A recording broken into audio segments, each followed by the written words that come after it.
Okay, well, we are live. Just waiting to make sure that everything is recording, and that just boils down to this. Hit refresh, and that should apparently not.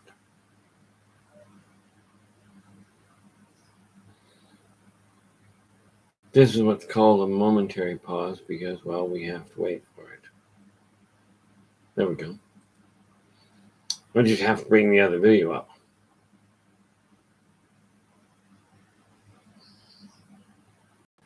Okay, we're going to wait for it.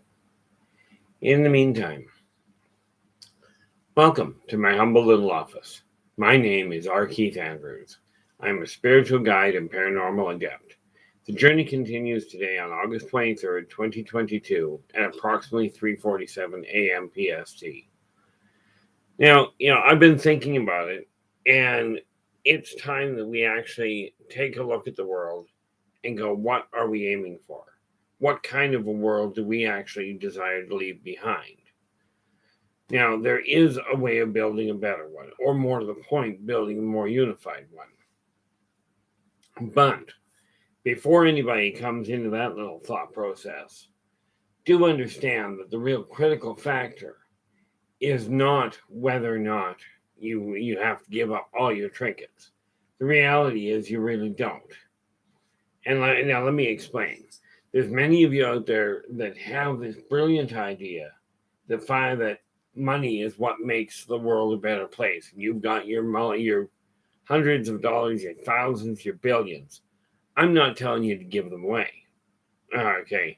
I'm not telling you shouldn't have them. Because let's face it. Shouldn't have. There we go. Because let's face it. Pardon the backlash here, but there we go. Now at least we know everything's working. I'm not saying you shouldn't have your money. Okay, or you shouldn't have your toys. Because let's face it. I like living under a roof. I don't personally desire to go and live on the street. There's nothing wrong with it for some people. I've met people that love it there. Okay, but the reality of it is that it's not for everybody. I'm not saying you have to go, walk 3 miles to get water, or go hungry every now and again. I'm not going there at all. But what I will tell you is that when you actually start treating each other properly as in treat people the way you desire to be treated, you'll find you get a much better response. Don't believe me? Give it a shot. See what happens. Okay, and we'll start off with the obvious issue of a client I had years ago. Okay, where they were trying to open a second restaurant. They had one up and running. They were trying to open a second one. But what ended up happening was they were losing staff and customers. And the reason for it, when I talked to them, and the short explanation is when I talked to them, they were underpaying their staff drastically. Okay. So all I told them point blank was make absolutely certain that, bring their wage up where they can actually work with it. Lo and behold, how you doing? Glad you can make it.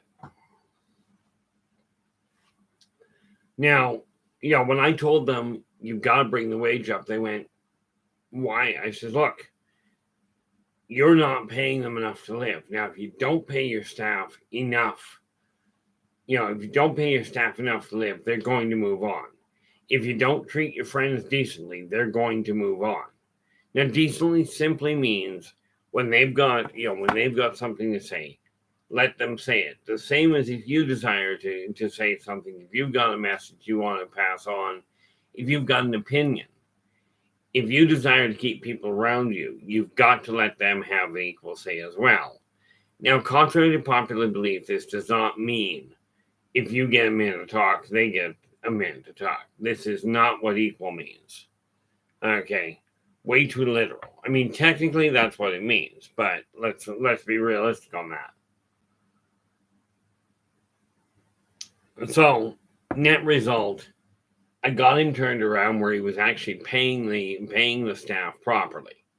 Okay, where they could live on their wages, not on their tips. Okay, and it really boils down to deciding how you desire to do things. Okay. Now there's the other problem or another motivation that I saw with somebody that ran a restaurant. And this is the real kicker to it. You pay your staff properly.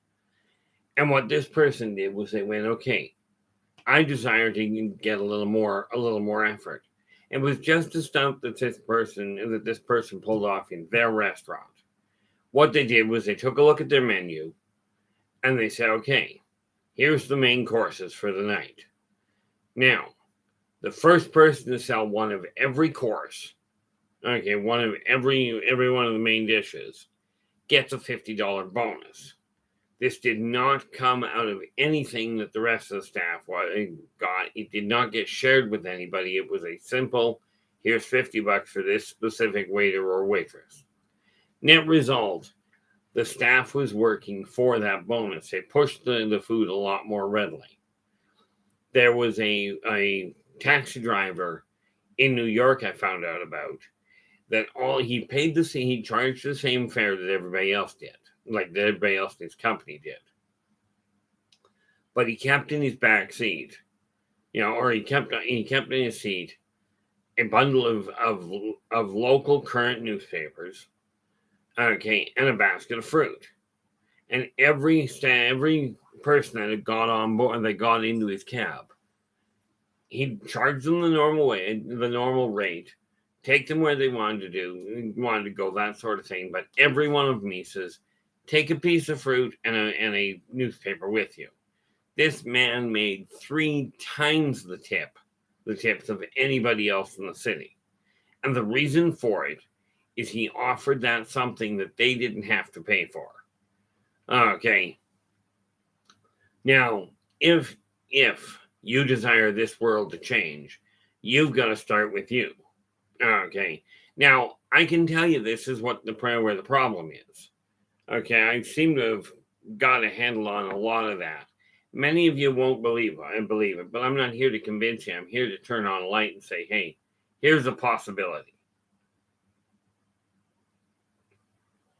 Now, when I talk about setting major projects, I spent my day yesterday going through my house, cupboard by cupboard.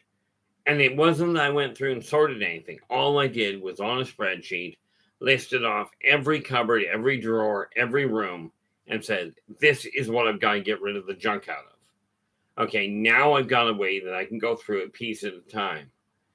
And I do believe that I've got something close to 350 or so different pockets I have to deal with. Good morning, Marilena. Okay, it's good afternoon. So this means I'm guessing you're over in Great Britain somewhere or something to that effect. Because let's face it, no. Yeah, we're at 4 o'clock, so it's got to be over there. Hope your day is going well. I figure I can't. Oh, there you go. Thank you very much. I appreciate that, Marilena. This is, the reality is I never honestly even considered going global. I've been a recluse a better portion of my life. Okay. Really badly in the last 10 years.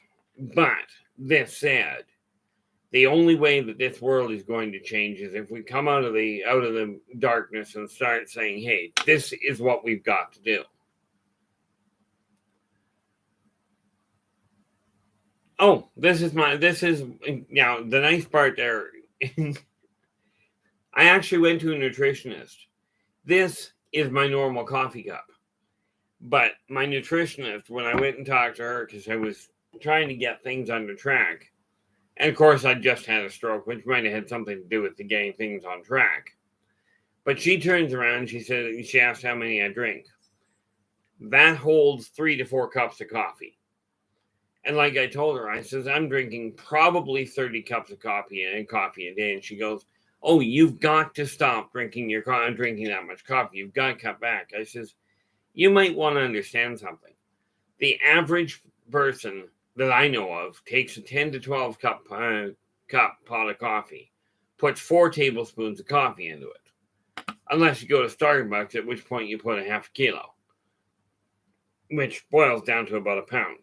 But anyway, I told her that's what the average person puts in. She goes, yeah.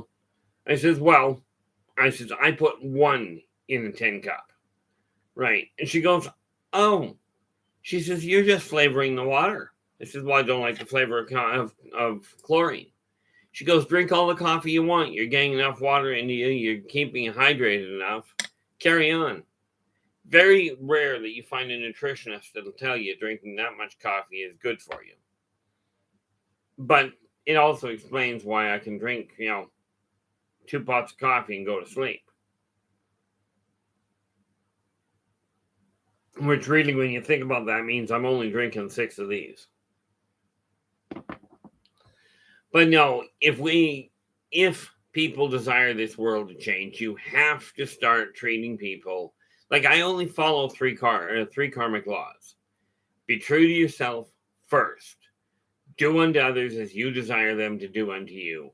And energy out, energy in. Now, if you take a look at any of the laws you follow, whether they're spiritual, parental, legal, support group, doesn't matter. If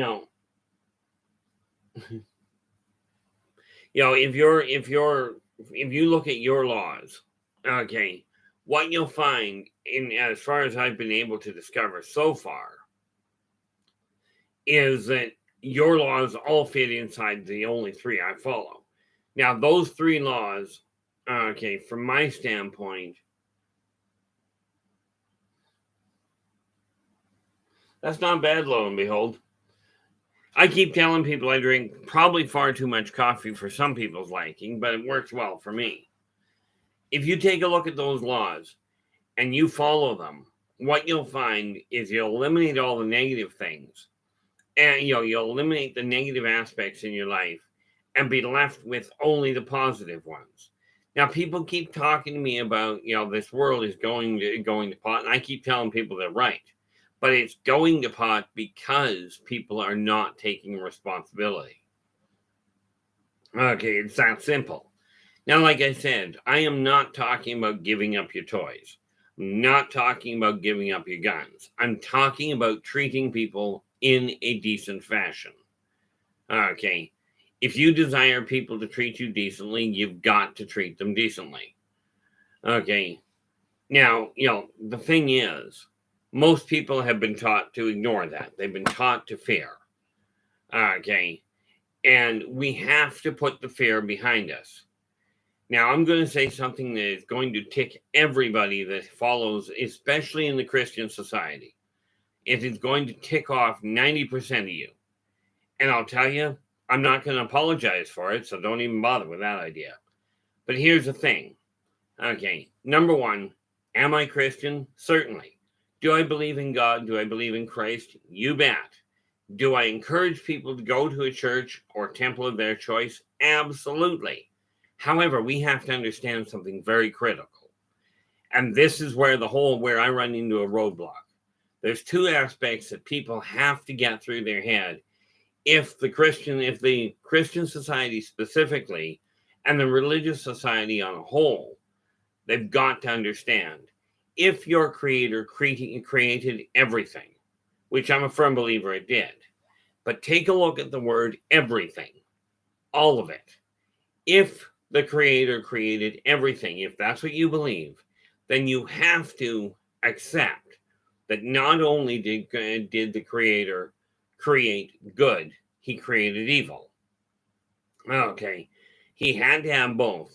Everybody credits Satan with evil. Okay, and we blame him for all of it. But the reality is, if God created everything, then Satan didn't create evil, he capitalized on it. And that propensity was built by God. Okay, now that's where I'm going to end that little issue. When people figure that out, then we've got something we can work with, as it were. And that I absolutely agree with you there, Marilena. The reason I use the word God is real simple. Okay. Number one, it's well recognized. Number two, I'm lazy. It's only 3 letters. It's one word. Okay. Now, from my standpoint, I've known that name, him by many, many, many names. Okay. Now here's the second part of this. Okay. Do I agree and believe that Christ, and probably more so than most of you do, but do I believe that Christ died for mankind's sins? Absolutely. But he died for the ones that were committed before he arrived. He did not come to give you carte blanche to go and do what you please. Okay. People talk about money being the root of all evil. Well, I'll tell you, it's not. Okay. But the biggest, and these are two roadblocks that I can't see how I could get by them. Okay, so I just choose not to bother anymore. Those two discrepancies are exactly why I won't set foot in a church right now. People keep going, "Oh, come in and time and listen to what we have to say." Well, if you've got those two things wrong, the rest of it doesn't matter. Okay, now I could go into a whole pile of things, but here's the thing. We're told that money is the root of all evil. For me personally, it's easier to move a $10 bill around than it is to move a cow. Or it's easier to move $1 around than it is to move a chicken. It's just that simple. It's another barter system.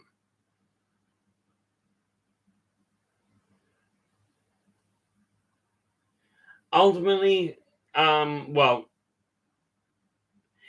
reality is, when people figure out that everybody is the same, we are all in the same boat. We are all right here, right now, and this is the only time that we will ever change anything. Because even if you put things off, okay, let's say you procrastinate like I used to all the time. You procrastinate and you put things off for an entire, for the entire day. Put them off for a month. When you get around to doing them, you're right here, right now. This is the only time in existence that you can change things. Okay. And you're the only one that can be successful for you. Now, where it comes to those of you that have a lot of money, okay, money is not a bad thing. It really isn't. Okay. I like my finer things. And yes, I did listen on Saturday. I think it was Saturday. What's today? Tuesday? On Sunday, I was in. No, Saturday, I think it was. But anyway, I'm not good with time at the best of times. But, somebody made a comment, and I really didn't take offense to it, but I did take note of it. Okay. Because I had forgotten to do anything with my hair when I got up. And realistically, I feel better when I get up, when I get my hair combed and what have you. That particular day, I didn't. And somebody in the chat room had made a comment that I was looking like Doc Brown from Back to the Future. Well, actually, they said I was looking like Doc Brown. But when you think about it, that's the only place I know of him from.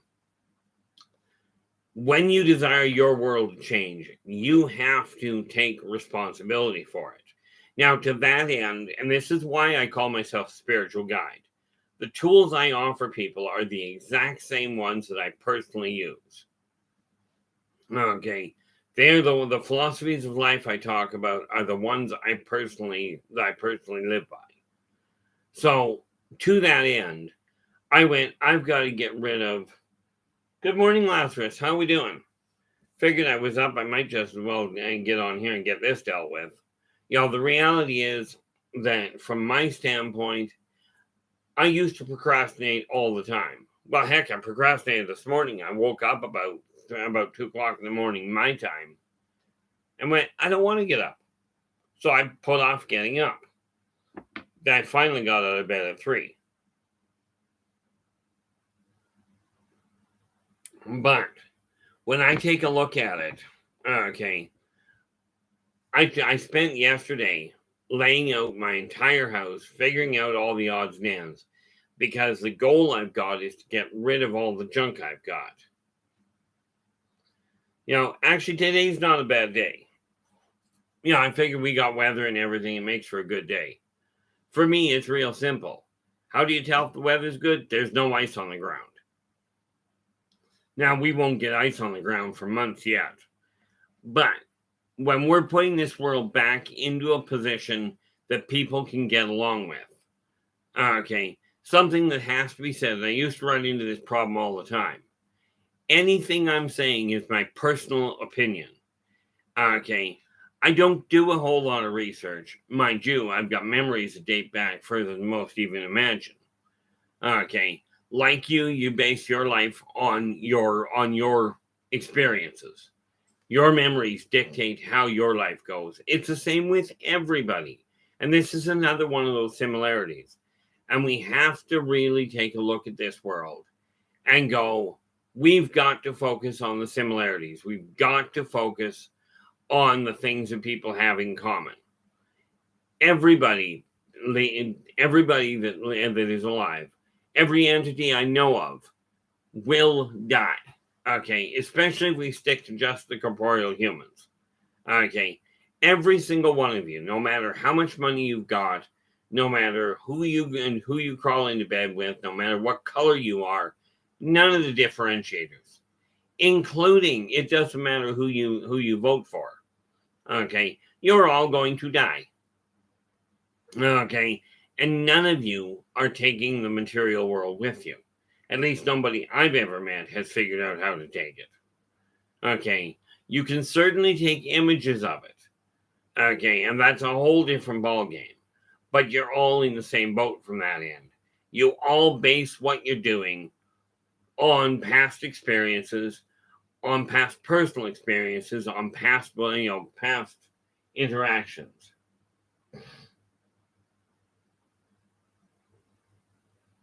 Uh-oh. Lazarus, did you go and have that real silly thing called a stroke, or are we just talking about other little problems? Hopefully it's a different problem.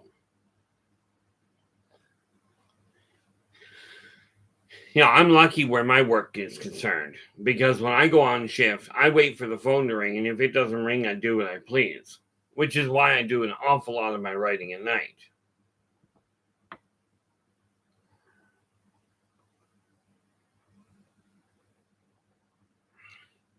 Hopefully this problem with a wrecked face there, Lazarus, actually clears itself up. Ouch. I remember, it reminds me of a day I woke up. I remember waking up one morning. I was still married at the time. I had a gash that ran from here all the way to here. The second one that ran from the base of my nose here all the way to the lobe of the ear. Okay. And one from the center of my chin all the way back to the jawline. And they were all parallel. Right. And when I woke up in the morning, my pillow was just absolutely kind of covered in blood. Okay. My pillow was red. My wife looks at me and she goes, "I don't even want to know what you were fighting last night." Okay. The answer there, Marilyn, is I remember. I'm thinking that's to Lazarus, so I'm going to leave that alone. Dreams are a wonderful thing. Okay. And half of I found out a long time ago that when you're looking at changing your life, it starts essentially with a dream. You dream of a different life. You dream of a better life, maybe less stress, more money, whatever. But that dream starts here until you get that in your heart. Okay, you're going to run into problems getting there. Okay, because I will tell you, if you don't have that heartfelt imperative, it's easy to get distracted. Okay, and the reality is, if we're going to put this world back on track, everybody has to do their part. I cannot change your life for you. I can tell you this is what is required. Now, I'm just curious, so I'm just going to check because, I prefer dealing in proper numbers. So we take that up there. And take that all the way down to the bottom. And there we are. 349 different little pockets that I have to go through. So this is going to be an ongoing project for some time.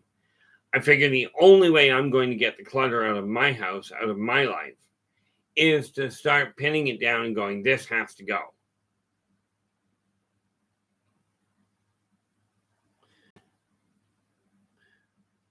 Here's the thing, Lazarus. Work is important, don't get me wrong, and I never recommend people give up on work. You've got a job to go to. But frankly, if you can't see out of one eye, depending on what your job is, this may be a problem. Okay. So you might not have been able to afford to take it off. But the reality is you really couldn't afford to go. Okay, with a little bit of luck, you'll be a little bit of luck and a little bit of focus. You'll be able to get that all cleared up so you can actually see. Whether your face is still bruised or not, yeah, that's annoying. I've got a friend of mine that is more an acquaintance. Friends and I are a little limited, but at least by my definition. But she's an MMA fighter, so of course she'll come to work with bruises and what have you.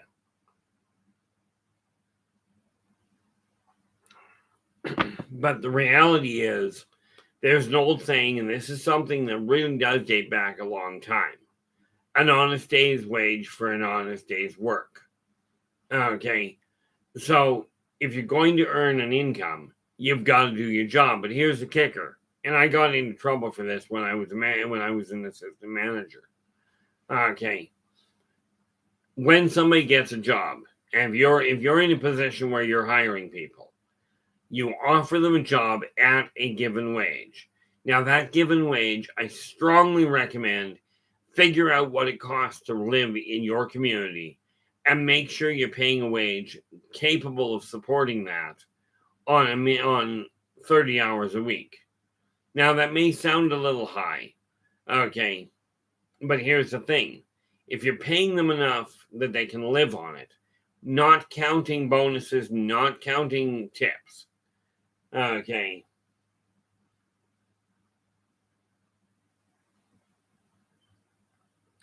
if you're paying them that, they will stick around. And there are other ways to bolster things. Okay, they really are. But you've got to realize, if you're offered a job for a given wage, do the job. Okay. Now I'm going to, Lazarus, I'm getting a pretty good idea. You really took one heck of a beating. Metaphor, well, obviously it manifested physically. Okay. If you want, now you can't send it through chat. Okay, but the email address I work with is innervoiceenterprises@yahoo.ca. And I've always got that up and running, or virtually always. I know it's up and running right now, because that's how I managed to make sure I had my video here running. Okay. Now, the thing is, if we're going to change this world, you have to look at the world and go, okay, what is working for me? What am I content with? If there's anything you're not content with at all, it's time to change the energy. It's time to change the flow. Okay, which is why I broke down my entire house into the clutter, into the bits and pieces to get rid of the clutter. But it's going to take time. And it's one of these things that we really have to take a look at and decide, are you content with the world that you're living in? Now, we bring this back to the other aspect. If you're one of these people that's raising kids, okay, I love the way it was put the other day on Facebook. We're not raising children, we're raising adults. The idea of being on this planet, the one driving force here is hopefully to leave this place in better shape than what we left it. Well, I'll tell you, my generation has absolutely dropped the ball.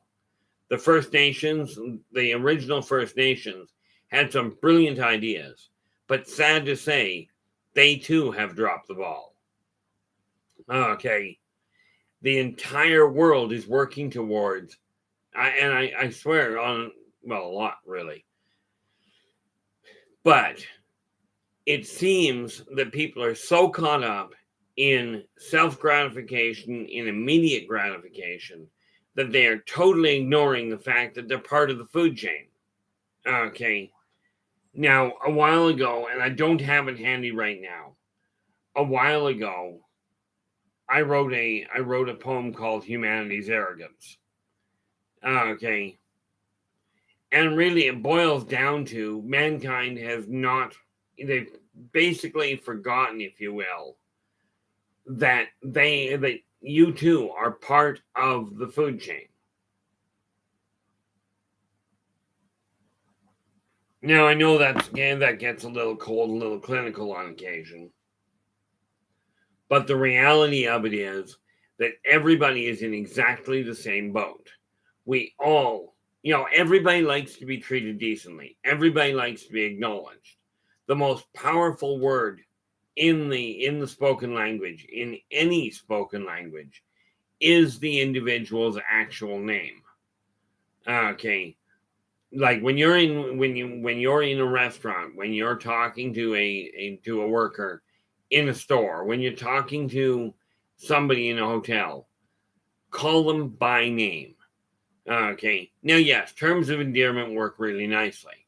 Although I do remember I dated somebody at one point, and everything I thought was going well. And then and I've always told people, be honest. If you're going to ask me a question, understand, I'm going to be very honest about it.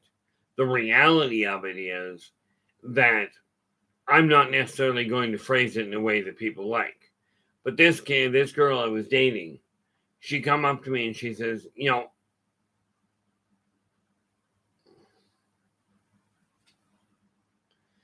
she says, I don't like the fact you're calling me names. I said, what do you mean calling you names? I don't recall ever calling you a name. She goes, you're calling me love and sweetheart. I said, wait a minute, what do you mean that's a name? Well, I don't like it. And that was pretty much where the relationship came to a close. Okay. I said, look, I'm done with this. I said, that goes way beyond what I'm going to tolerate. Right. And I didn't get mad at it. I really didn't. And she goes, well, I didn't want to pick a fight with you. I didn't want to, upset you. Right. I says, okay. That was the last thing I ever said to her. Okay. As in, glad you didn't want to, but, I'm not stooping to that. I'm just not dealing with it. Gee, that almost sounds like you've got a case of road rash there, Lazarus. Which is really painful if you got it on your face. Well, obviously you've got it on your face.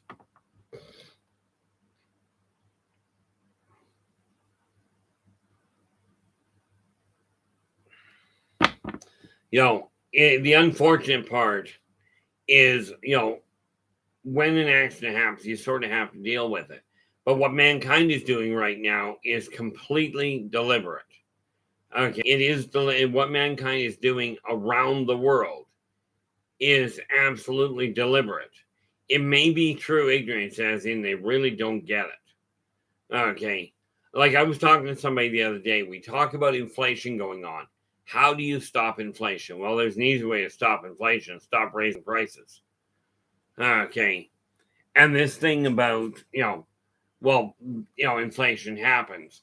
It's funny, if you look at Mother Nature, the deer do not pay for an extra leaf. Okay. The bears don't pay for an extra drink of water. It's there.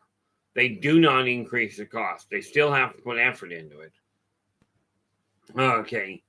But mankind on the whole is so caught up in the idea of, I desire things to be easy. I want it to happen now. And this is where the real critical problem is. We have to realize that working together, we can make this a better world for virtually everybody without taking away all your toys. Okay. As it was put to me one day, somebody said, if you were to give, if the billionaires, pay the government have things sorted around really cute. The more money you make, the less you have to pay. Now, I don't know about you, but this seems to be backwards. Okay. Because the reality is, the more money you have, the more you can afford to pay. This does not mean you should be charged an exorbitant amount. Okay, in all fairness, if it were a flat tax, everybody were paid and charged the same thing, I got no problem with the idea of tax. And in any society, there are the operating costs. Okay, it's going to take people to build roads. It's going to take people to build sewage systems. Okay, it's going to take people to make gardens, to make food. It will. And the more people you have in one area, the more cooperative you have to be. The ironic part is that the people out in the smaller communities, from my experience, are far more cooperative than the ones in the bigger cities. Okay. And it's a proven fact. Cooperation makes the world work more readily in the local area.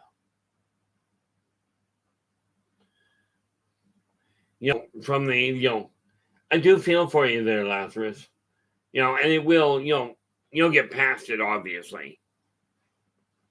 But we have to understand that when we're looking at this world, we have to realize it is time for people to really wake up and go, okay, I am talking about a world where working together, we can, when we cooperate, when we focus on the positive things between us, when we focus on the similarities, like you'll notice, everybody you meet, almost everybody you meet, have 2 eyes, 1 mouth, 2 arms.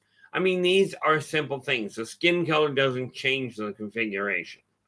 Okay. An aspirin or white Yldrbac will work on anybody on most people in the same fashion. Okay. If you've got a headache, penicillin usually, or not a headache, if you've got a headache, aspirin usually works.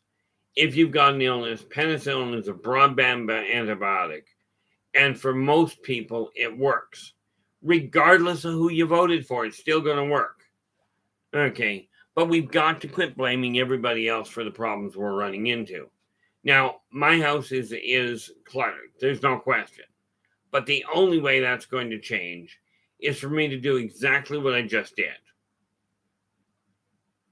Okay. And that is, I laid out the entire house and went, okay, that's what I start with. Now, as I'm going through it, I've got this sheet here. I've got this spreadsheet I've laid out that works beautifully. And I'll just simply go through it one step at a time.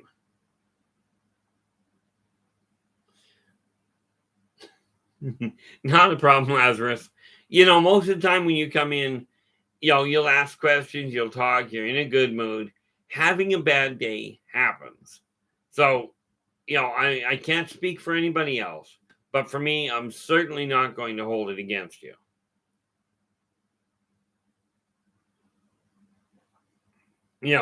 Lord knows I've had my bad days. You just don't get to see them.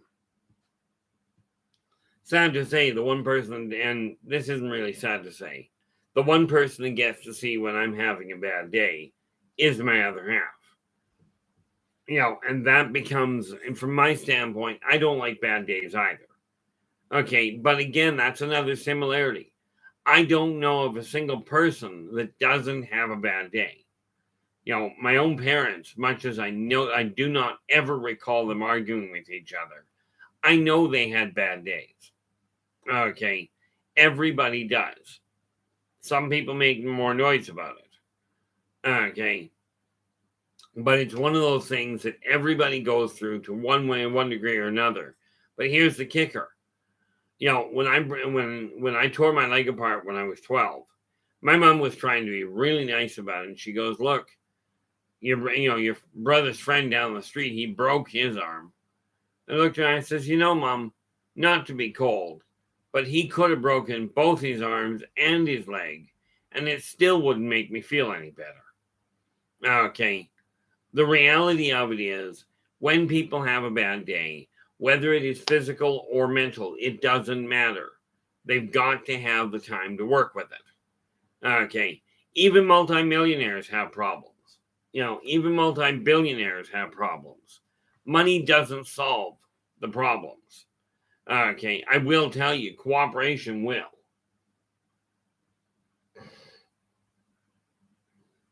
Especially not if you're a model there, Lazarus. The reality is, I showed up at work one day, and understand I work on a phone. I showed up at work one day because I'm a firm believer, you got a job, go and do it. I had laryngitis. My boss was impressed, but she sent me home. So I mean, from that standpoint, it's a great work ethic to say, I've got to go to work. But if you're hurt that badly, or if you're sick, calling in for a day off is not a bad idea. If you're actually sick. I don't mean if you're sick of your job or you're sick of working. Okay. Because most of us run into that on occasion. I'm referring to if you're actually ill. Okay. Taking the day off is very necessary. You can bet your bottom dollar. People that have the income where they can sit back and do nothing and take a day off, more often than not, they will do it when they're ready. Okay. I saw a post on Facebook today. Somebody that had a lot of money is really unhappy this morning. Or at least when this happened. I don't know when it happened.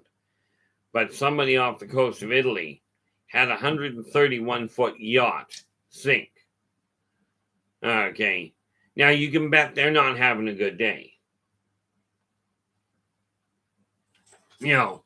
So I mean, from my standpoint, it really boils down to this.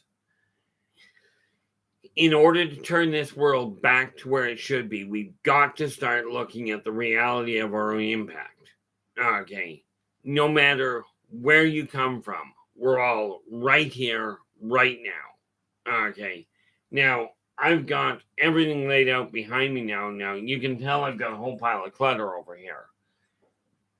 That was one of the things that triggered my going, okay, I've got to clear this stuff. Well, yeah, the issue of the picture there, Lazarus, the only thing I can suggest is if you've got a cell phone and a computer, okay, you can put it on the cell phone and email it is one option. Okay. The reality of it is that the other option is, of course, my cell phone works. And I don't hide my number. People say, well, aren't you worried about people finding out where you are? I'm like, no, I'm really not. Because the reality is I'm very good at hanging up on people. And much more importantly, before Donald Trump became president, he had a full dossier on me. And the CIA showed up on my doorstep looking for me by name regarding UFOs and what I knew about them. Now, from my standpoint, that takes all the rest of it out of the equation. Besides that, anybody that wants to find my number, it's posted. Okay. So I don't worry about it. There's a lot of things I don't worry about that people figure I should worry about. Like the day that my house was on fire and the cops woke me up, told me it was on fire, and I said, fine, I'll get out of bed. Didn't bother me there either.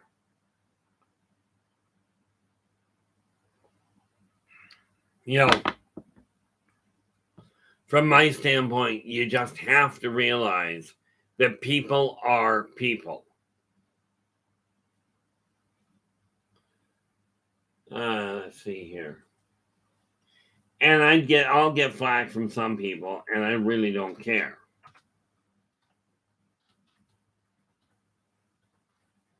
Because I'm quite good at ignoring phone calls. Right. Which is why it doesn't bother me. Okay. I get scam calls all the time, and I don't even let them finish most of the time. I'll just pick it. Most unknown numbers I just don't look at. Okay. But I have decided that I've got to answer the unknown numbers if I'm going to make things happen. But this said, okay, I'm going to end up looking at that. I'm going to end up going, okay, here's the number. If it's a number I don't want to talk to, I'll hang it up. Okay, and I'm very good at hanging up on people. I actually had a client one day that told me that she was saying that I was agreeing with her to keep her on the line. So I hung up on her. That was an interesting way of looking at things. Okay, because she made the comment and I hung up on her immediately. So she phones me back and she goes, "We got disconnected." I says, "No, I hung up on you." "Well, why would you do that?" "Because you keep telling me I'm agreeing with you to keep you on the line." "Well, you are." Click. She phones back a third time. Go through the same thing, right? And of course I said, "Because you're telling me this." And she goes, "Well, okay, maybe you're not." I says, "Great, did you want a reading?" So we carried on, but the reality is, where it comes to phone numbers, where it comes to, addresses, that sort of thing, I don't bring people to my house very much. Okay, I will absolutely meet them for coffee. But my house is where I go to get away from everybody, except for when I'm here. Like I was posting on a daily basis until I ran into technological problems. When I ran into technological problems, I had another issue altogether to deal with. Okay, which is why I've stopped doing the posts, the posts in the first place. But with that in mind, okay, no, I'm not hanging up just yet, but I am looking at a few other things. But then, like I said, the important factor from my end is that we've got to start working together. We've got to start making changes to correct the energy flow in our own lives. And now I can explain how to do that. Okay, that's the easy part.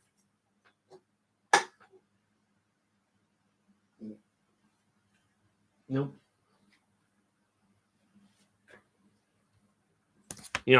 That book there is the backbone of how I shifted everything.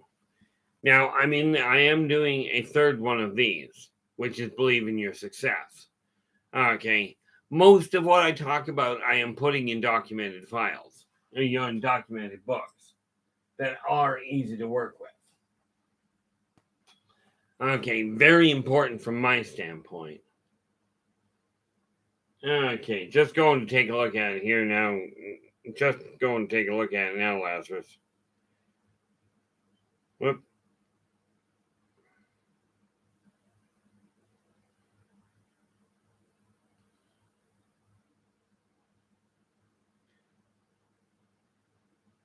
Okay.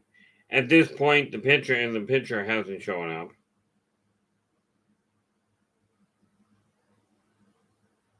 Oh, there we are. Just showed up.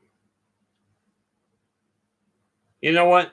Looks like you did have a really bad day. I can certainly understand why you didn't, I can understand why you did not want to go to work like that. Okay. I can see what you meant by your left eye. I can see what you meant by you can barely see out of it. Okay. Hopefully, now here's the sad part there. Depending on what your healing rate is like, hopefully in the next day or two it'll clear enough that you can actually see.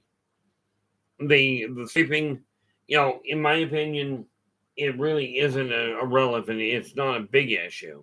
From your standpoint, I can certainly see where it is. But you do sort of have to be able to see. And it would be nice, the memories may or may not come back. Do not dwell on the idea of trying to figure it out. My first question when I look at something like that in the mirror, I go, okay, don't know how it happened, don't know what went on. Where's my ID? Where are my credit cards? Do I have my pertinent stuff? Do I have whatever money I had to start with? If the answer is yes, everything will heal. If the answer is no, it's another issue altogether.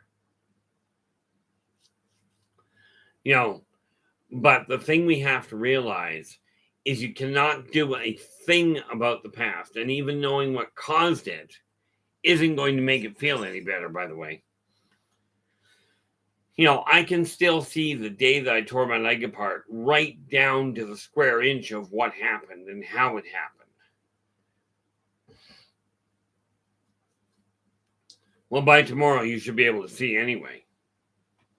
It won't make it hurt much less, but painkillers can do wonders for that. But no, the reality is you have to take a look at what you're standing on and go, what can I work with? And I am the last person to talk to anybody about pain thresholds. My pain threshold is minimal. On the other hand, I got a buddy who I watched him at my dinner table. Now, bear in mind, we do everything at the dinner table. Okay? I'm sitting on one end, and 6 feet away on the other end of the table, I watched this guy pull an infected tooth out of his own mouth with a pair of pliers. Okay? Now, there's a pain threshold that's phenomenal. Okay. The only thing you have to look at when something of a negative nature happens, okay, people say, look at the bright side. I would love to be able to look at something like you've gone through Lazarus and say, hey, there's a bright side to it. I mean, we can certainly say, hey, you've still got the eye. Right. But in all fairness, all this optimism and people saying, look at the bright side, it's a great idea. But I'll tell you, it doesn't work as well as you might think. Not for most people. Now, gotta do something while I'm thinking about it here. If I can figure out what I'm doing.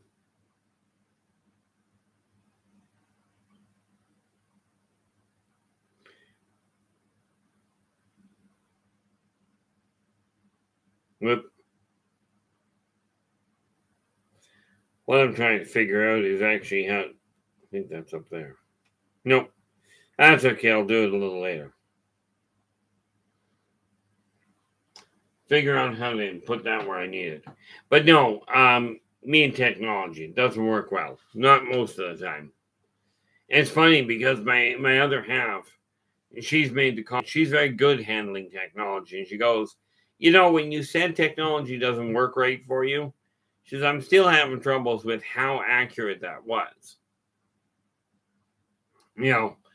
But we have to realize that when we're looking at life, it is absolutely imperative you realize it does not matter what skin color you are, who you vote for. Okay, I saw a post the other day that was absolutely brilliant in one way, because mankind is finding so many ways to separate themselves, to become individuals, that they're pulling society apart at the seams. Okay, now the newest one, first and foremost, we have to realize that every single individual there, every one of you, is, spiritually speaking especially, of equal value. This does not mean you have the same amount of money, but it does mean you have the same value. It does mean if you're doing the same work, you should be paid the same. Okay, but the reality of it is, if people keep looking for ways to differentiate themselves legally, okay, which is what's happening. Now, I'm different from everybody I know, okay? And if I try and find a way to legally differentiate myself, aside from the fact I've got a SIN number which is unique, I've got a name which is mine, okay, I've got all sorts of things that make me an individual. Now, of course, the reality is some social movements are required, but there's such a thing as going overboard. And right now, mankind is going overboard on a global base at a staggering level, and it's going to cause some pretty serious problems. The reality is so many people that have a lot of money look down on the people that don't. or like I get looked down upon for a lot of reasons. One of the biggest ones is that I do not get along with technology well at all. Well, how can't you understand that? It's a simple thing. Sure, it's a simple thing. It's also a simple thing to generate an EMP pulse and scrap a computer, which I can do when I'm upset. Don't like doing that, by the way.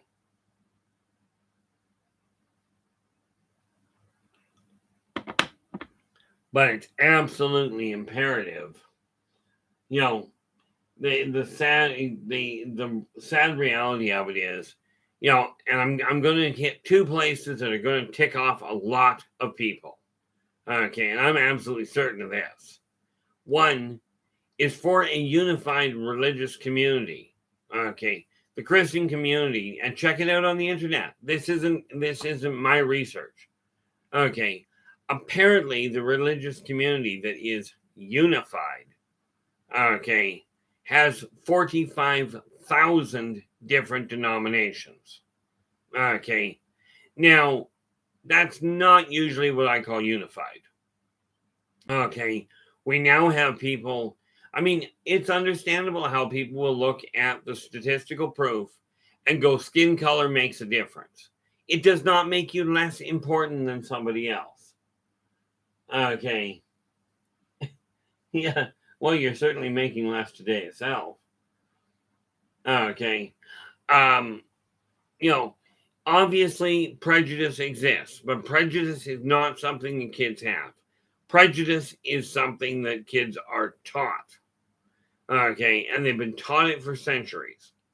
Well, in all fairness, they've been taught it for thousands of years. I just have to remember my time thousands of years ago when society collapsed. Okay, I remember the fall of the monarchies. So there's a lot of things I've seen fall, and we're going down that same path. The newest one that people are picking out is, I'm no longer this gender. I don't relate to that. Well, I don't care whether you identify to it. Go to biology and find out one little detail. And I'm not talking psychology. I'm talking biology, the physical world. Okay, Shakespeare said it best, in my eyes anyway. A rose by any other name would smell as sweet. Well, a male by any other name is still a male. Okay, you can call a wolf an ice cream cone, and you're still going to have a wolf, and it will still bite your leg if it's mad. Okay, but we've got to realize that there is a very big difference between what you are and what you identify as. Okay, I've had so many people tell me I'm going to hell because I don't believe in what's taught in the Bible. What they don't know is I've already been there. Wonderful place to hang around, but I'll tell you the hot tubs are way too warm for my liking.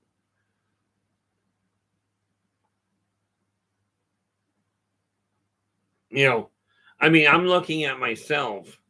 I'm looking at the fact that I made $3,600 last month. And I'm in the process of laying out a corporate superstructure to build an empire. Okay, I intend on reaching around the world. And apparently, I'm managing to do it in a very small fashion. Now, granted, I do not have. It absolutely is taught. Prejudice, fear, the whole 9 yards. The way I look at it is this. Like, yes, I'm obviously reaching around the world. Okay, I've got books sold on, that I'm aware of in Australia, in England, Great Britain, in the States, in Canada, and down in Mexico that I'm aware of. Correction. I know I also sent one to Brazil that I know I've got down there.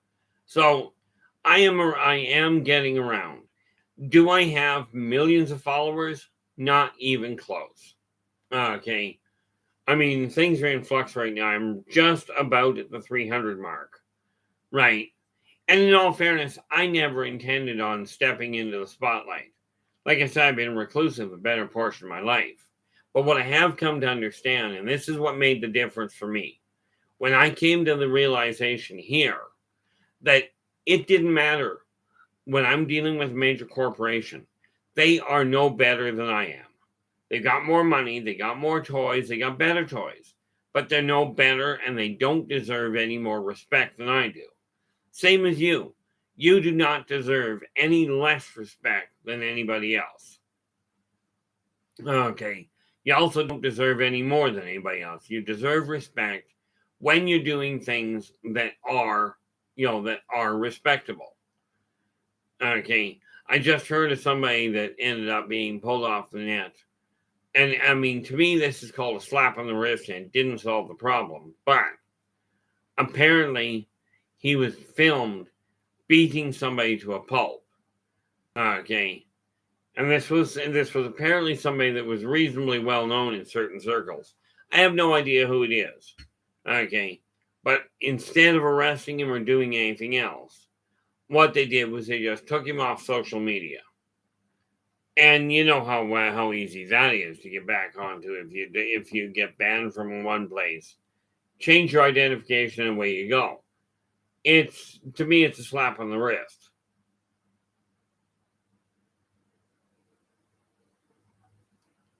But I am a firm believer. I've got things worked out now. It was funny. I was told one day, a friend of mine told me years and years and years ago. He goes, if you want to make a real difference, start a religion. And I'm like, okay, that's already been done. That hasn't worked that well. The reality is, I'm a firm believer that if I'm going to say this is a tool that you should use, okay, if it applies to me, I'm already using it. The one tool I've handed to a lot of people that I personally have never used, right, and will never use, is I've shown a lot of people how to quit smoking without withdrawals. Okay, it's as boring as all get out, but it works. And the reason I will never use it is I never started to smoke. And I'll be danged if I'm going to start smoking just to find out if my method worked. Okay, it would take way too long. Okay, primarily because of the fact, well, if you think about it, I used to drink a 26er a night and I quit cold turkey. Literally, I went, I'm stopping drinking, and that was the end of it. But this same method that I used, that I gave people to cure smoking with, also works to cure drinking and drugs without the withdrawals. Now, I mean, I look at a lot of the spiritual guides, a lot of the religions out there, and I love the people that come back. Now, I've made this comment very, very clearly. I return to this world at this time for one primary purpose, and that is to remind people and to remind everyone in existence that working together, we can make this a better world. Okay, for virtually everyone. What I haven't done is built a compound out in the middle of nowhere, a fenced compound, said, look, I am here to lead you back to the light. Give me all your money, and I've got guns to protect us. Okay, I have a very simple life. I don't hide from people so as much as, like, I don't go, come and give me all your money. Now, don't get me wrong. If somebody decides that they want to give me money, I do not have a problem with it. Okay, I was talking about it the other day, right? And from my standpoint, so you're drinking more now, Lazarus? I'm betting that's not quite the way that's meant. I mean, you're doing better and had a lot of practice at it. But no, I used to kill a 26er. Right. Now it takes me a decade. But I was talking the other day. I have literally laid out things where as my company grows, and I've laid out the percentage for profit sharing to handle it all. I've already double checked the numbers when I am making, just so I don't actually give you the wrong answer or the wrong number. I'm just going to grab my little corporate portfolio here. This is the corporate superstructure that I work with. Like I said, gang organized helps immensely. You can get up and go and look at what you're looking for, or look at your items. There it is. I've got the formula already worked out on paper solidly, and I've already double checked the numbers. Okay. Where I can be making $75,000 a month and still be putting money and still be working on it. But I'm taking over what I require. Now, as it turns out, I reworked my numbers. Oh, okay. Lo and behold, that method is real simple. Okay, you take a recording device. Okay, whether it's a cell phone, a tape recorder, doesn't matter. Something that you can record in your own voice.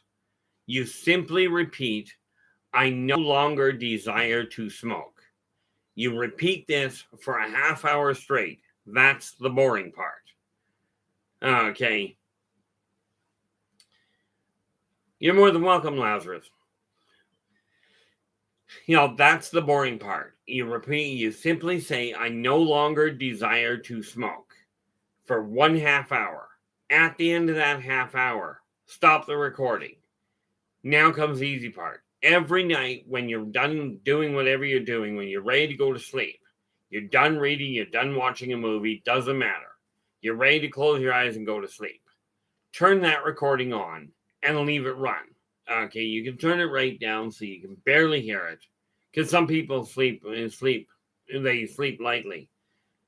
Good afternoon, no, good morning there, Mallow. Glad you can make it. You let it run every night as you're going to sleep. The two most common times, for the two easiest times for people to actually reprogram their brain, is right when you're waking up and right as you're drifting off to sleep. Okay, and your own voice works best. Okay, well, clearly you can't turn it on just as you're waking up, because by the time you get it turned on, you're already awake. So right as you're going to sleep, okay, and you just let it run, what you're doing is reprogramming your subconscious. And the net result is average time is approximately 21 days. Okay, what happens is you play it. If you still desire to have a cigarette, go ahead. Okay, this is not a question of let's take that cigarette and now we'll eat gum instead. Or let's have that cigarette and we'll sit here and twiddle our thumbs. Okay, what it does is it programs your brain so you no longer have that craving. Net result, you'll find over time. Okay, like I said, the average time is 3 weeks. It may take you longer. It may take you less time. Okay, but you run it that way, and what'll end up happening is you'll just stop having the craving. Net result, you'll quit smoking. Okay, and by the way, as far as I understand it, 15 packs, $15 a pack, you'll stop spending quite so much money. Okay, but it just stops you from having that craving. Net result, you'll eventually quit smoking. And this is something that lots of people have done. Considering the fact that I've been handing this method out for over 30 years, there's a lot of people that have used it. Why have I never marketed it? Well, frankly, I'm a lousy marketer. Okay, never really considered it. It's one of these things that it's actually real easy to do, but most people are looking for an immediate solution. This isn't immediate. It will take some time, but what it does is it weans you off it without a big problem. Hey.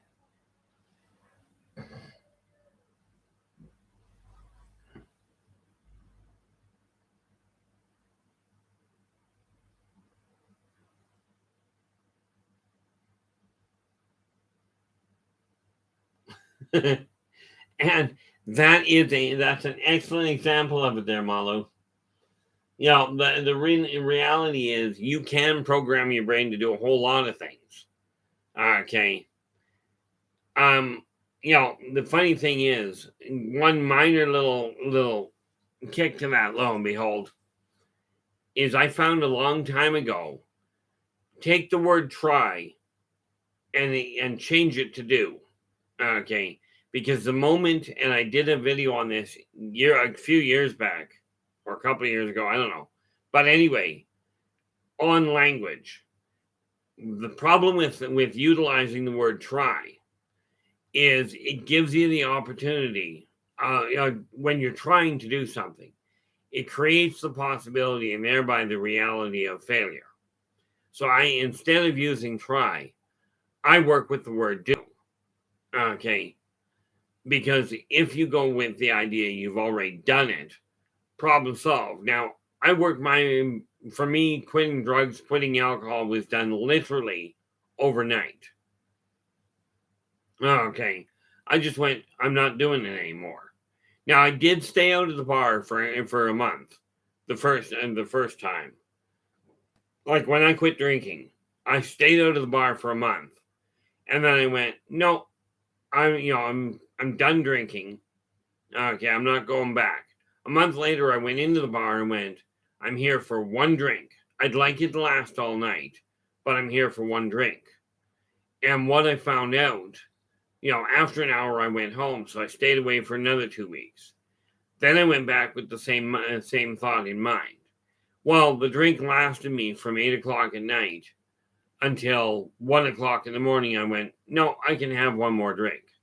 Since then, I've been able to drink as I please. I don't have withdrawals, none of it. Well done there, lo and behold. I have no doubt you'll be successful at it. I have no doubt about that at all. Because quite frankly, I know the way the mind works.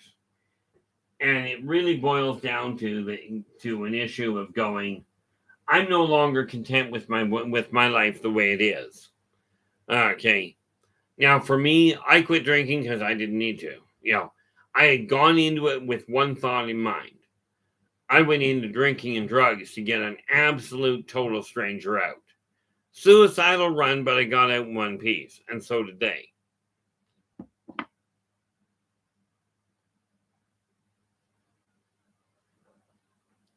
Now, I remember going to the bank, and this is the thing. When I talk about I talk about tools that I use. I went to a bank one day, and I asked the bank manager. I says, do you actually have an actual savings account here? And he goes, yeah. He says, it doesn't pay much money. It doesn't pay good interest, but it is a savings account. I says, really? I says, my understanding is it pays about point at the time. I says, your savings account pays 0.25%. He goes, yeah, that's right. He says, like I said, it doesn't pay good, but it is a savings account. I says, really? I says, let's take a look at that. If I take $100 and put it in the bank and do nothing with it, you'll give me 25 cents, right? He goes, and he thought for a minute. He goes, yeah. I says, okay, that's a cute thought. He says, there's only one problem with it. I says, that would mean I'd have $100.25 if I did nothing with the money. I said, but problem is you're charging $10 a month to hold that account there. He goes, yeah. I said, well, do the math. I'm now down $120. Okay, and you give me a quarter back. So I'm actually down $119.75. Care to explain how this is savings? And he looks at me and he goes, I never thought of it that way before. He says, how did you figure that out? He says, I went to school to find out how the bank works. I said, please tell me you did not go in there expecting them to tell you how to make you money. Right. And this is what I mean. I'm not a wealthy person. Like I said, I'm making $3,600 last month. If I look at that, let's just take a peek at this for a second because the brain is not working as well as I'd like.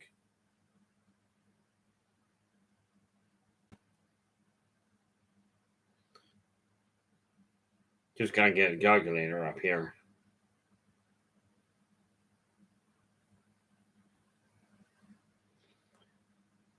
Well, that was definitely wrong. Oh, of course. $3,600 times 12. I'm on track for about $43,000 this year. Okay. Now, out of that $43,000, I'm not going to have a whole lot of extra. But of my net profit, so if I take 43,000 there, takes me, and I'm just calculating, doing this on a quick calculation, obviously. We go 3,200 times 12. So I will end up with about $5,000 that is going to, with about $5,000. What is that? 43, 30, and 38 to 43. Yeah. I've got about $5,000 over what I require to work.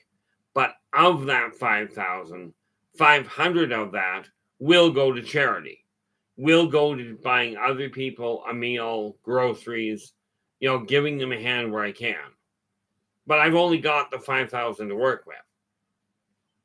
Okay. Now, if I were making more money, it will rise at a commensurate rate.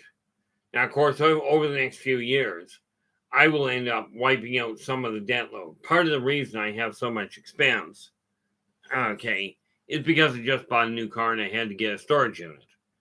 Both of those debts are going to go away within the year. One of the things about getting rid of the clutter in my own house is that I will be able to bring all of my storage back home and thereby wipe out that $200 bill. And again, it boils down to these are tools I personally use. This is why I say, will I be doing the same thing that I'm suggesting you do? Very definitely. There's no question there at all. Okay. Now, I do have my boundaries. There's no question. And I've got my pitfalls. I've got my weaknesses. I am not by any function, perfect. Not by any functional definition. But I will tell you, the reason I'm trying to reach out to people at this point is I took a look at the way spirituality is going and the way the world is going.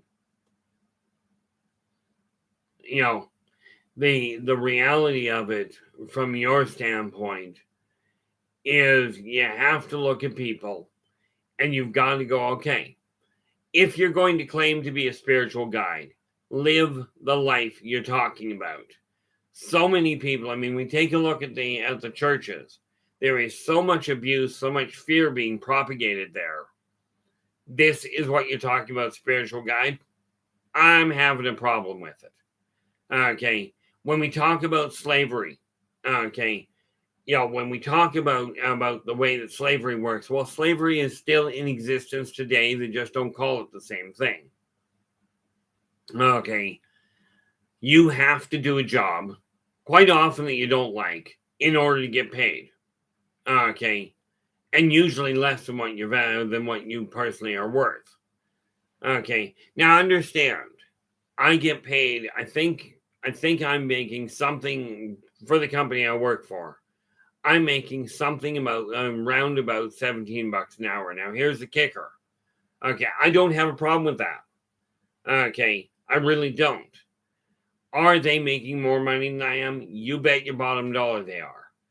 When I'm working on my own, when I do my own work, I'm getting paid $90 an hour. Little better money, but I'll tell you right now, I ain't quitting my job anytime soon.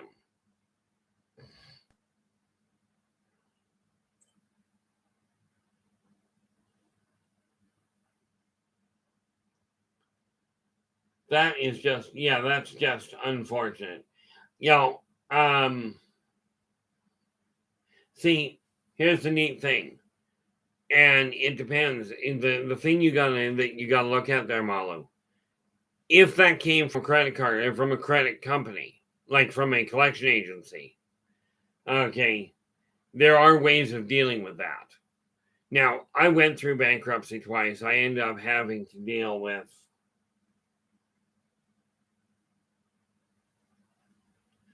and that's the fine thing. If it's a collection agency, that's what you deal with. But here's the kicker to it. And I've walked through this before, where it comes to getting your finances in track and getting rid of that kind of debt. you've got to take a look at, find out everything you're spending. Okay, all of it. Well, everything you're spending and everything you owe. Okay, when you do that,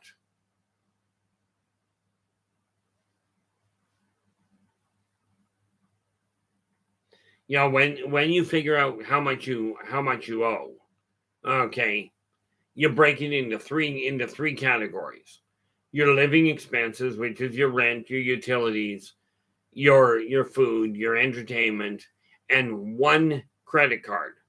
Okay, you start with that. Okay, then you find the bills that you have that are interest accruing.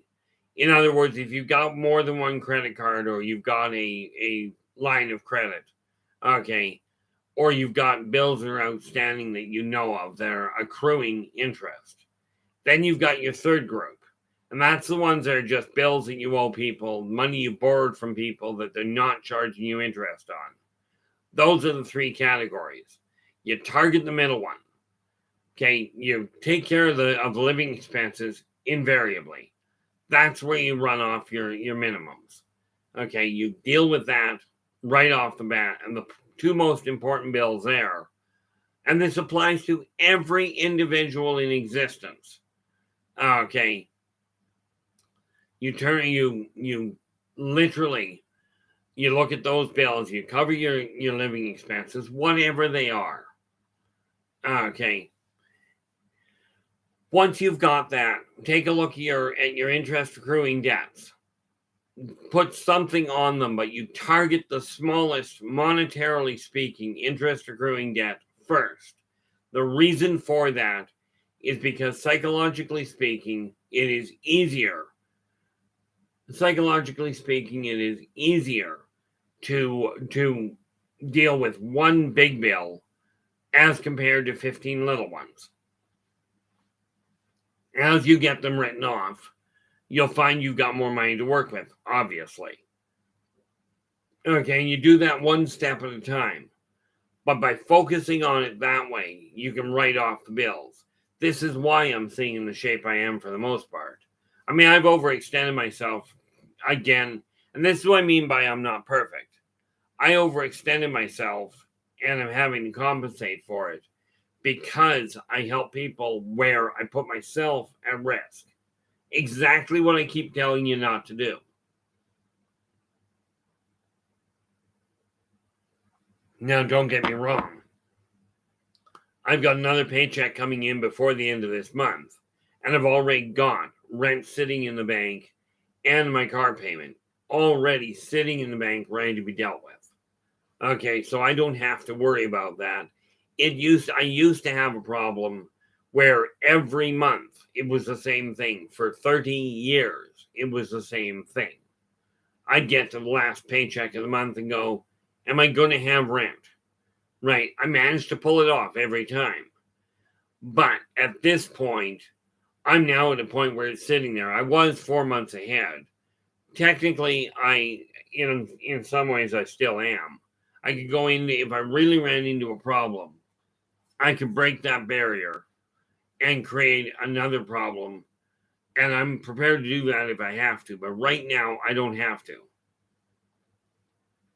But again, this applies to every single individual. Okay. Every single individual that I know of, whether they're running a household or an intercontinental business. Now, in my case, I fully intend on running an intercontinental business. I am in the process of laying down the groundwork. I've got it laid out on paper to build a network, to really build a recovery center, one where people can take any problem they've got and get the guidance and get the assistance. And when I talk about assistance, I'm not talking about getting all of a sudden handed $1,000. Oh, I'm sorry, you're this age. Here's a couple $100,000 for the rest of your life. Now go sit on your tail feathers because you smiled and said hi. How about not? Okay, when I'm talking about an active recovery center, I'm referring to something where people learn the tools and figure out how to explore their own strengths, their own weaknesses, and figure out how to work with them. So I mean, this is one of the big things I'm working on. Now, with that in mind, okay, it is absolutely imperative that we start working with each other.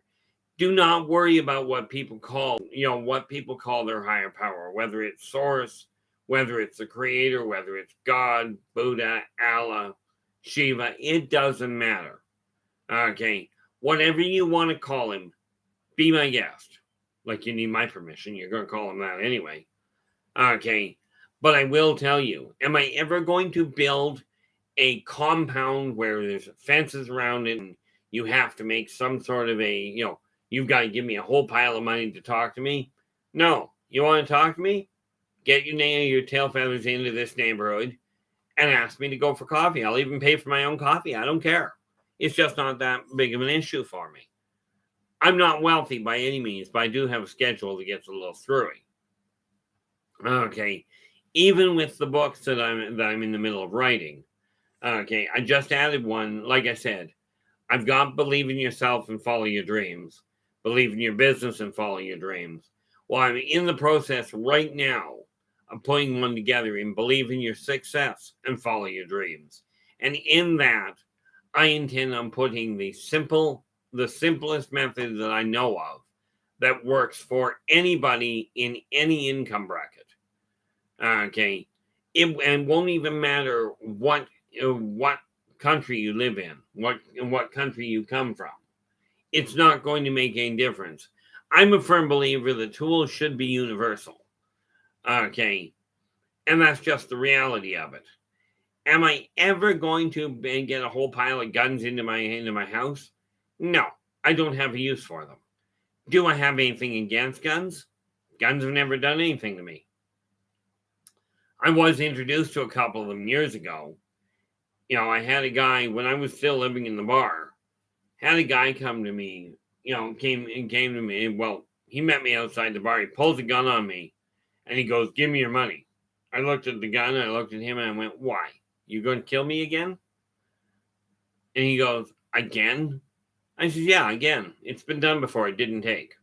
Now, do I want to get shot? No. I hear it's a really painful thing. And if memory serves me correctly from past lives, really is a painful thing. Okay. But I don't have an interest in guns. I've got nothing against them. Okay. But from my standpoint, if you want your guns, that's no problem. Take care of them properly. As in, don't leave them loaded where people that don't know what they're doing can get a hold of them. Because in case you hadn't noticed, where it comes to guns, it's a real neat problem. A child will play with things.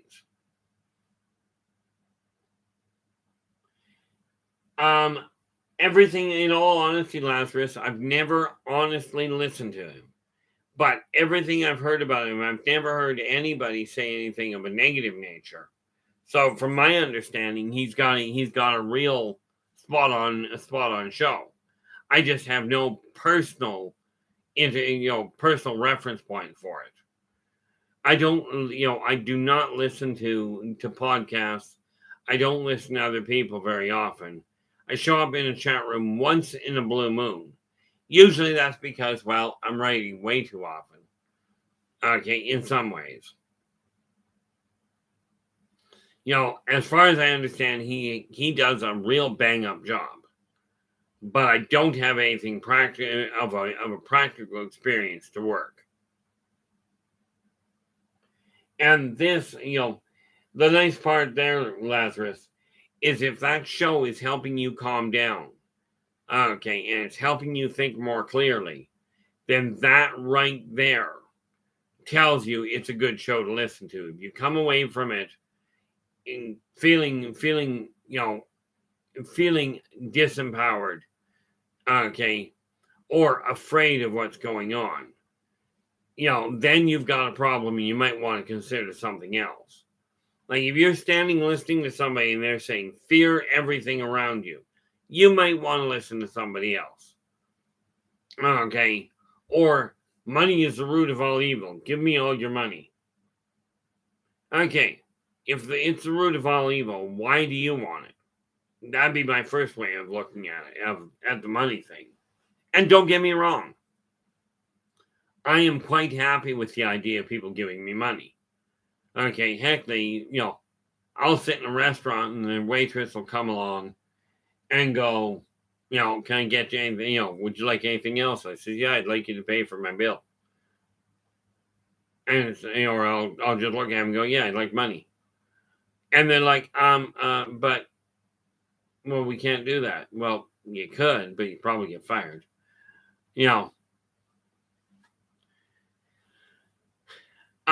Quite often, yes. I'm running into very few people that are not of a religious background that say, give me your money. Money's the root of all evil. Give me your money. Corporations go, I want all your money. And this is why I don't have a problem. They have nothing to do with telling you it's bad. They just tell you they want it all. This is why I don't have a problem with the pharmaceutical companies. Because the pharmaceutical companies come out and they say, here's this little thing this pill will do for you. And here's this stack of things it'll do to kill you. Please buy it. Okay. Now they're being upfront.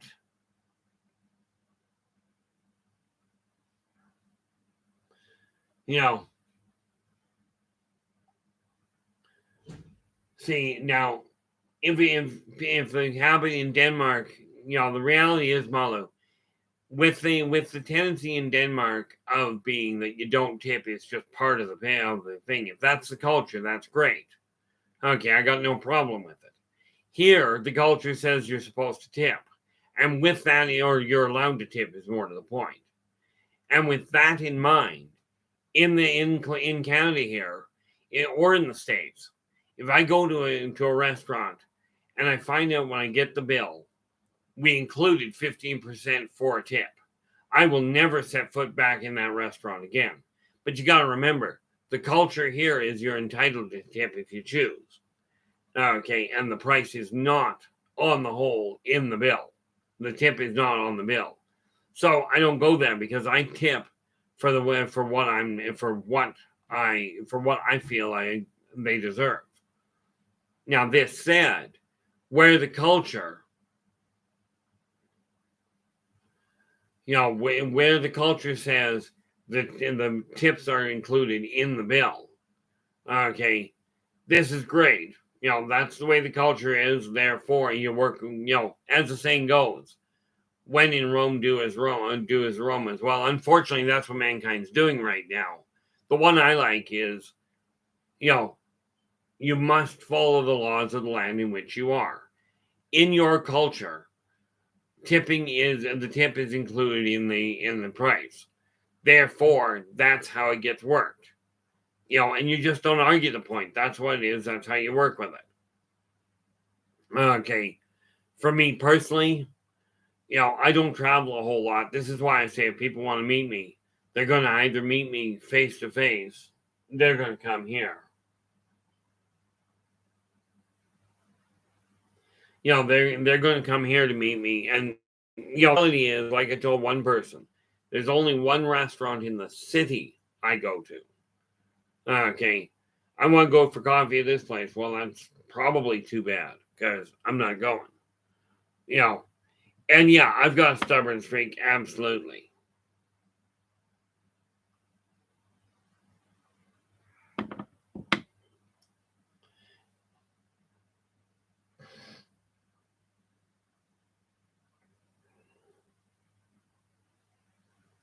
See, from my standpoint, like personally, you calculate 15% into the bill. Personally, if I like the service I've gotten, that I've received, I tend to pay usually about 25%. Okay, but that is for the waiter. That is not to be put into the owner of the store doesn't have to pay the taxes on it. The waiter, whoever the waiter or waitress is, they have to deal with that side of it. That's their issue.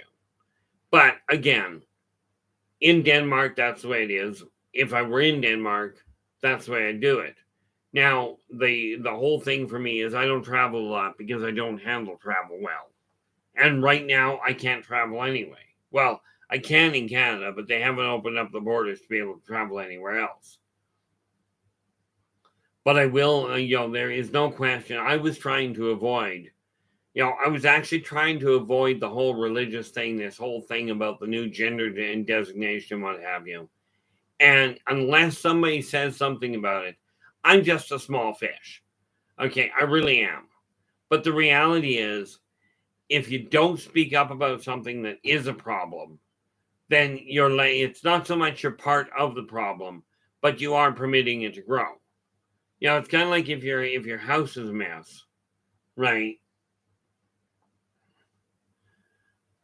The reality is, if your house is a mess, if you've got a dirty, like if you've got a wet spot on the floor, okay, and I mean just on the floor, kitchen will work, and you don't clean it up and you leave it sit there long enough, it will eventually grow mold.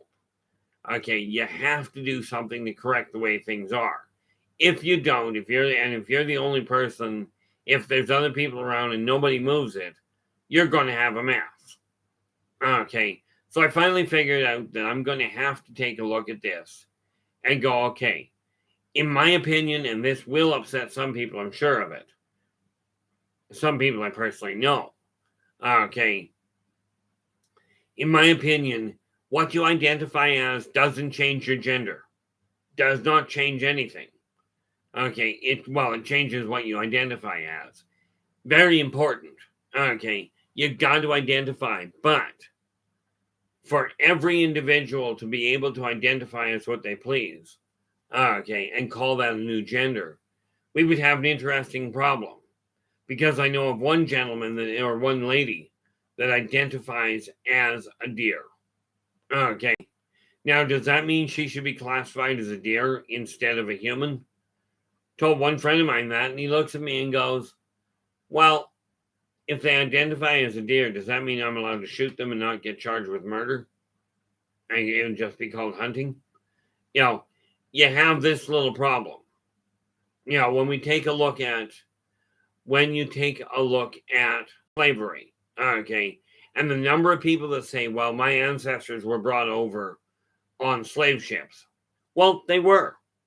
But what people don't realize is it was the black people selling the black people to the white people that got them over here in the first place. Slavery has been done for centuries. It's still being done today. Only now we're what are referred to as wage slaves. Okay.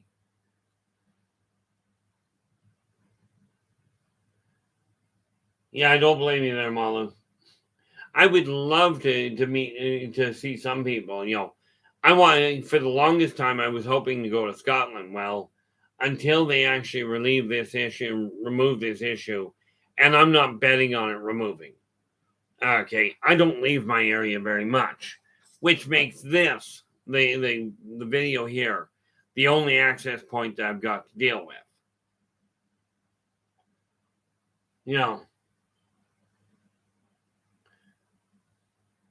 See, I'm just reading what you're putting here, Malu.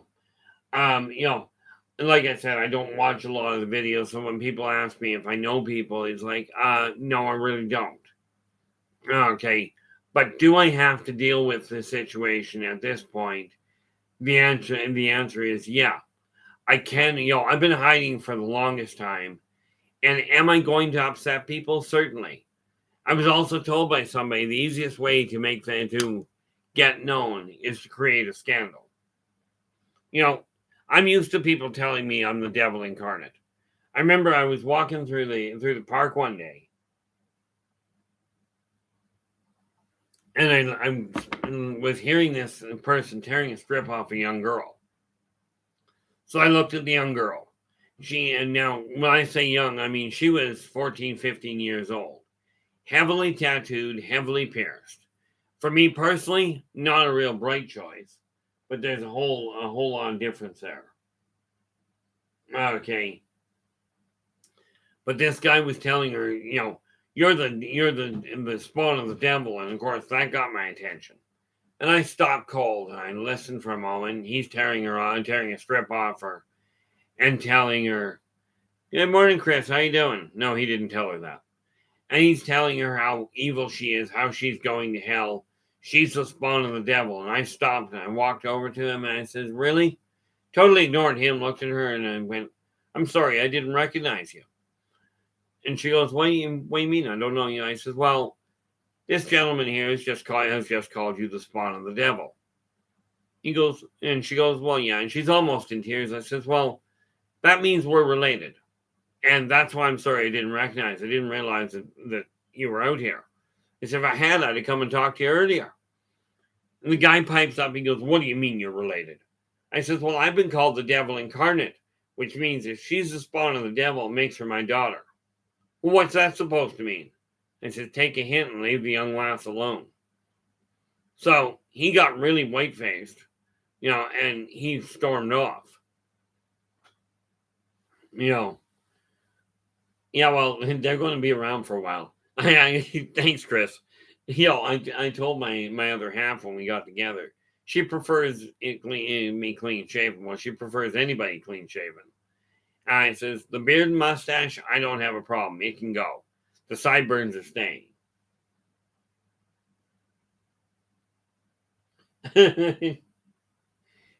Now that's going to be a real challenge to try and get that one listed as a gender. But hey, they're doing stupider things, and I call it stupid because go to basic biology. We got two genders. Okay, it doesn't say they all identify the same. It says they're two genders. Okay, once in a while, some child will get born with both genders. And that one, somebody's got to sort out. Absolutely. Somebody's got to make the decision. But this idea of going, I'm not calling my kid a boy or a girl. I'm going to let them decide. What are you going to do? Leave them sit for 5 years until they figure out that, I can pick one? It's going to create a mess, and people seem to be ignoring this. It's kind of like if you're sitting there and all you talk about is how bad things are. If you talk about the lousy things, I mean, I look at it, and people have gone, especially with the other field I work in, which is the UFO community. So many people look at modern tech and go, it all comes from off-worlders. No, it doesn't. It may be, what's the word I'm looking for? It may be an idea. It may have been the idea, and I'm drawing a total blank on the word I'm looking for. It may have been prompted by something that somebody saw from an off-worlder or by nature. The helicopter itself was designed based on what was seen in a falling leaf. Actually, I think it was a falling oak leaf. Okay. So I mean, mankind does build things based on what they see in nature, what they see in other cultures. Okay, they really do. But mankind is still,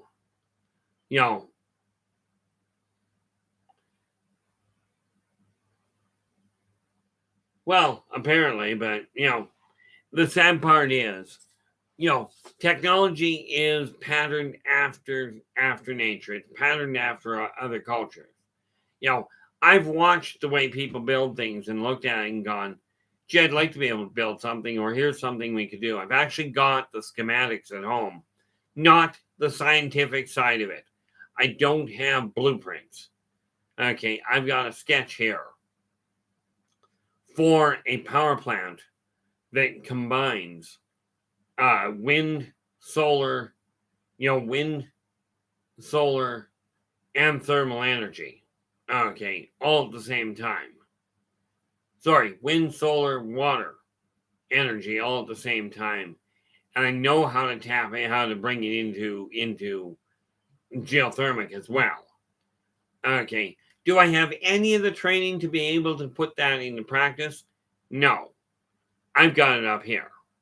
Okay. And that's where it sits for the time being. This is just the reality behind what life is you come up with an idea, and I mean, you take a look at, and look at a lot of the inventions. Many of the inventions that mankind has made that would work beautifully for reducing the problem. Okay. For reducing some of the problems we've got here. Okay.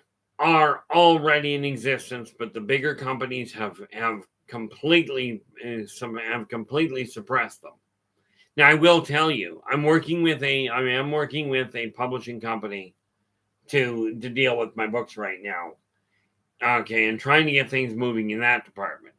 But in time, with this healing center and with this recovery center I'm planning on building, okay, and I call it planning because right now it's literally just going into the blueprint side of things or into the sketch side of things. Okay, but I will be putting a publishing company in place where I can get the distribution done properly in the whole 9 yards. The big difference. You're more than welcome, Lazarus. Glad to help. I had a girlfriend one day, and she didn't like looking at herself in the mirror at all. I looked at her and I says, I can't even see myself in the mirror first thing in the morning. She goes, what's wrong? Why can't you see yourself in the mirror first thing in the morning? I says, because I don't look. For me, it's a simple issue. I don't have to like what I look like because I don't usually see me. Right. But the reality of life is this. You have to take a look at where your life is sitting and understand everybody is going through their own stuff, their own experiences, and that's how they're going to gauge what they're looking at. I look at my house and go, I don't like the clutter anymore. And to think, I used to live in a way where you would never see the white wall up here. You'd have never seen any of it. Or the white wall below it, or the white walls over here. It would have all been junk. Okay. These two shelves here, this one and the one beside it that you can't see, will be turned into straight books that are up for sale. That's where I'm going to end up with my inventory, is on those two shelves, not out in storage. Okay, I've got inventory here anyway, so that like what happened the other day, somebody ordered a book and I pulled it off the shelf, sealed it up, and as soon as the post office opened, I had it in the mail. Okay, I do not agree with this idea of, I'm going to hang on to things forever and a day. But that's just me. Okay, am I going to, am I going to be looking at the whole as some of these bigger issues at this point? Frankly, I sort of have to.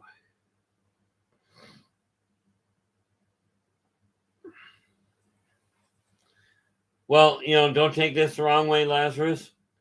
Unfortunately, whether you did, wouldn't matter what kind of shape it's in. It wouldn't have much of an effect on me. Okay. I mean, I can see well enough, but what people look like, where it comes to just knowing them, I've never put a gauge on it. Where it comes to a girlfriend, okay, yeah, I certainly have my preferences. But where it comes to somebody's appearance, that makes them absolutely.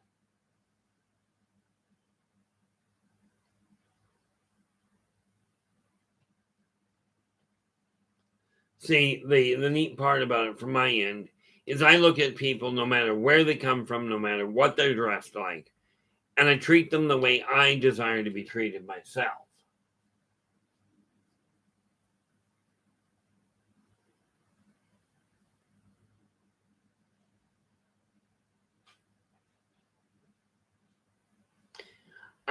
Yeah, the human body itself has to have more than the water they're talking about. Now, I've talked to people, that call themselves breatharians. I don't need to eat. I can pull all my nutrients out of the air.